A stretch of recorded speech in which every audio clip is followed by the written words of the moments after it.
Os hebreus. Os hebreus eram povos originários da Mesopotâmia, né? Mas eles passaram pela Babilônia, pela Síria e se estabeleceram e viveram no Oriente Médio por volta de 2000 a.C., mais ou menos. Eles deram origem ao povo que nós chamamos de povo semita, né? Que hoje são os judeus e os árabes. Mais precisamente, os povos judeus hoje. Bom, a história do povo hebreu ela pode ser dividida em 3 fases específicas. A primeira dessas fases é a fase dos patriarcas, que durou entre 1750 a.C. e 1250 a.C. Mas o que foi a fase dos patriarcas, né? A fase dos patriarcas é a fase onde eles estavam no exílio no Egito. Eles estavam escravizados no Egito. E ela se originou pelos problemas que esse povo estava passando, o povo hebreu estava passando lá na Palestina onde eles viviam. Eles estavam passando uma seca muito grande, falta de grãos, falta de comida, falta de água. Então eles receberam uma proposta dos Hicsos de se juntarem a eles para invadir o Egito e tentar dominar o Egito. Eles aceitaram essa proposta e foram junto com os Hicsos para o Egito. A ideia era se estabelecerem no Egito, que era um lugar mais próximo ao rio Nilo, né, mais farto. A ideia era se utilizar da fartura do rio Nilo para a sobrevivência. Chegando lá, eles conseguiram um certo sucesso, porque os Hicsos venceram esse conflito com os egípcios no primeiro momento. Mas depois os Hicsos foram vencidos pelos egípcios. E aí os judeus ficaram lá e acabaram sendo escravizados pelos egípcios e ficaram escravizados no Egito durante algum tempo. Né? Por volta de 1250, né, os judeus então, os hebreus então saíram do Egito e foram para o deserto em busca da Palestina, da nova terra, da terra prometida, que era a mesma terra que eles viviam antes e que foi prometida a eles por Deus na Bíblia. Né?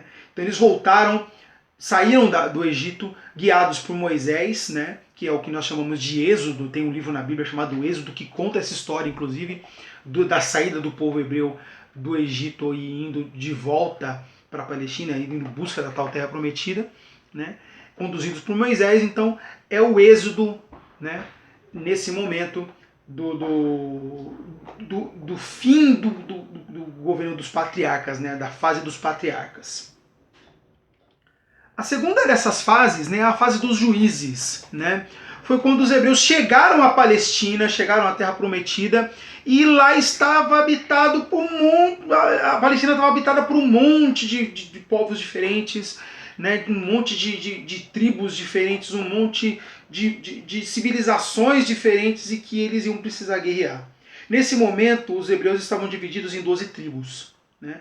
E essas tribos, cada tribo tinha uma liderança, que era chamado de juiz. Né? Então, quem são os juízes? São as lideranças dessas 12 tribos. Né? E esses juízes é quem faziam tomavam a decisão a respeito de algum crime, o julgamento. Eles eram a liderança política, a liderança social, a liderança jurídica. Né? Então eles eram as lideranças que estavam à frente do povo hebreu nesse momento. Tá? Houve um momento em que, para se conseguir uma unidade maior das 12 tribos e para se conseguir um sucesso maior contra as tribos que já estavam lá, principalmente os filisteus, né? Cananeus e filisteus, mas principalmente os filisteus, eles acabaram escolhendo um único líder dentro desses juízes. Né? Então, das 12 tribos, eles escolheram um único líder para liderar o povo hebreu diante, né, dos filisteus e dos outros povos que estavam lá na Palestina naquele momento. Dentro dessas lideranças dos juízes, o primeiro foi Josué, né, que conquistou Jericó, né, cercou Jericó e conquistou Jericó em 1030 a.C. e conquistou o resto da Palestina. Né? E essa conquista foi preponderante para que se estabelecesse então os hebreus dentro do território palestino e conseguissem sucesso no desenvolvimento da sua civilização. Passado esse momento então dos juízes, né, vem a fase dos reis. Né? O primeiro rei foi Saul, mas Saul se suicidou por conta da derrota para os filisteus, né? E ele foi sucedido por Davi, que havia vencido o gigante Golias com uma pedrada, né? Tem a história, está na Bíblia, né? Ele usou uma funda com uma pedra e deu uma pedrada na cabeça do Golias. Golias, que era um gigante, caiu, vencido por Davi. Davi arrancou a cabeça dele e provou a sua força e se tornou, então, o rei, né, dos hebreus ali naquele momento, transferindo então a capital para Jerusalém e começando a organizar melhor, né, a sociedade hebraica. Depois de Davi veio seu filho Salomão, que era um homem gigantescamente sábio, absolutamente importante e que elevou então o povo hebreu a um patamar muito mais alto dentro daquela sociedade no Oriente Médio, né? O povo hebreu conseguiu muito sucesso dentro do governo de Salomão, porque Salomão era um homem muito sábio, era um grande construtor, né? Ele construiu, por exemplo, o Templo de Jerusalém, né? E foi muito importante para o desenvolvimento da sociedade hebraica naquele momento estar sob o comando de Salomão. As finanças do reino hebraico também foram bem administradas com Salomão, com a alta dos impostos, para poder gerir o problema da falta de dinheiro. Então ele conseguiu organizar melhor as finanças do reino para bancar os luxos da corte hebraica também, e a família dele, que era enorme, ele tinha 700 esposas e 300 concubinas, né? Então Salomão foi um rei muito importante, muito sábio também. Bem, com a morte de Salomão, então, ocorreram várias revoltas, várias brigas, várias invasões. Em 1935 a.C. houve então a separação, né, das 12 tribos em 2 reinos específicos. O reino mais ao norte, que era o reino de Israel, onde a capital era Samaria, né, que era dividida em 10 tribos. Então, das 12 tribos fizeram-se 2 reinos. O primeiro reino, o reino de Israel, mais ao norte, que era organizado em 10 tribos, né? E mais ao sul, o reino de Judá, onde a capital era Jerusalém, e era organizado em 2 tribos, né? Esse primeiro reino, o reino de Israel, foi dominado pelos assírios, né? E esses assírios levaram esse povo do reino de Israel para a Síria e dividiram esse povo em vários territórios dentro da Síria, espalharam esse pessoal dentro da Síria. Enquanto o reino de Judá demorou um pouco mais para ser dominado, mas também foi dominado pelos assírios depois de um tempo, né? E com essa dominação os babilônicos levaram então os hebreus para a Babilônia, onde eles ficaram exilados por bastante tempo, né? Lá na Babilônia, depois desse exílio, né, durante esse tempo do exílio na Babilônia, a Babilônia foi dominada pelos persas. E a dominação desses persas sobre a Babilônia libertou os hebreus do exílio na Babilônia. Eles voltaram para a Palestina, né? Voltando lá para a Palestina, então, depois de um tempo eles foram dominados pelos macedônicos, com Alexandre o Grande. Depois eles foram dominados pelos egípcios, né? E depois foram dominados pelos romanos. Na dominação pelos romanos, Jerusalém foi completamente destruída e houve então a diáspora, que é a saída dos hebreus da Palestina. E essa saída durou dos 18 séculos e meio. Eles ficaram vagando durante toda a antiguidade, ou o resto da antiguidade que tinha, Idade Média, Idade Moderna, e só em 1948, depois da Segunda Grande Guerra, é que eles conseguiram um lugarzinho para eles, onde hoje é o Estado de Israel, né? São 18 séculos vagando sem um Estado, né? Sem um país. E onde eles estão hoje é um alvo de muita disputa, porque já estavam estabelecidos os palestinos ali quando eles chegaram em 1948, depois da guerra. Os hebreus, no primeiro momento, eles viviam do pastoreio, né? E com o passar do tempo eles foram deixando o pastoreio de lado e começaram a desenvolver o plantio de cereais, de grãos. À medida que eles iam conquistando terras palestinas, eles foram substituindo o pastoreio, que ainda acontecia, mas de maneira mais modesta, foram transformando o pastoreio em cultivo de cereais, né?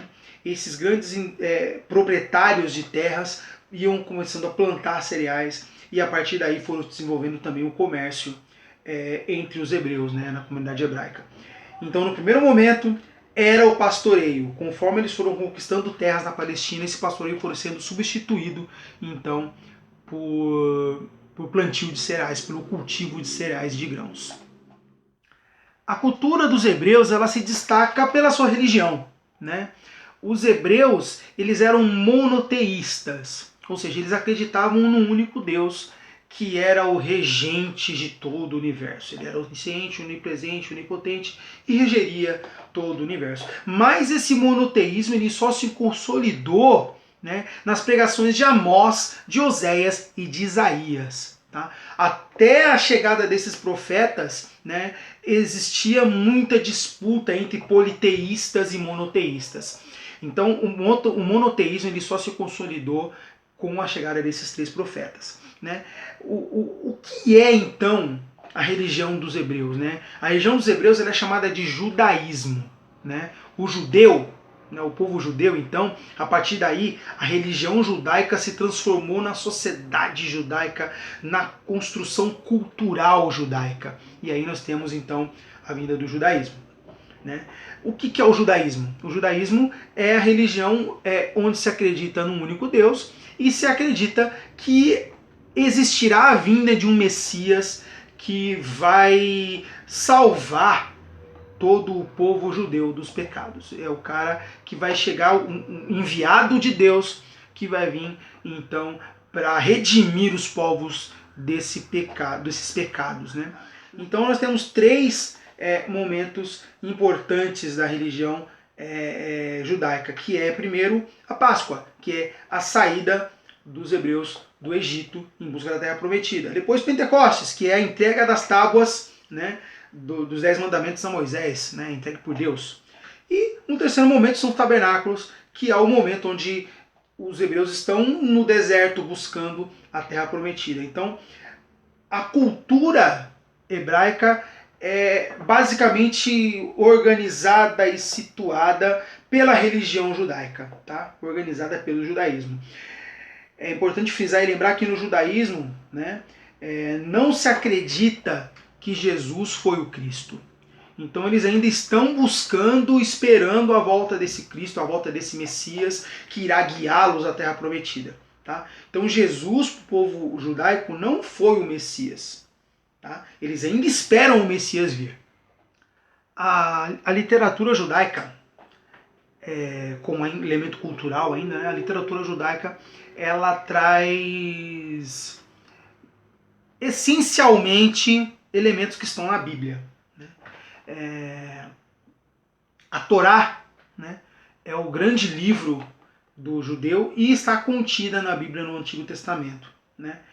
Mas fora a Torá existiam também alguns outros livros, né, que estão também contidos na Bíblia, que fazem parte da literatura judaica, como por exemplo o livro dos Salmos, né, o livro de Jó, né, os Provérbios, né, e os Cânticos dos Cânticos. Né. Os Salmos eles são poemas que transmitem ensinamentos, né, transmitem formas de cultuar a Deus, formas de viver uma vida plena dentro da religião, dentro dos ensinamentos. Né? Jó é uma reflexão filosófica. O livro de Jó é um livro filosófico, um livro de filosofia. Né? Os provérbios eles ensinam a sabedoria e a disciplina. Né? Os provérbios eles vão ensinar a disciplina dentro da religião judaica. E o Cântico dos Cânticos é nada mais, nada menos do que um poema de amor. Né? Todos eles são livros que estão localizando a cultura literária judaica dentro desse contexto. Galera, é isso então. Tá? Qualquer dúvida vocês me contatem aí e a gente se fala na próxima. Valeu!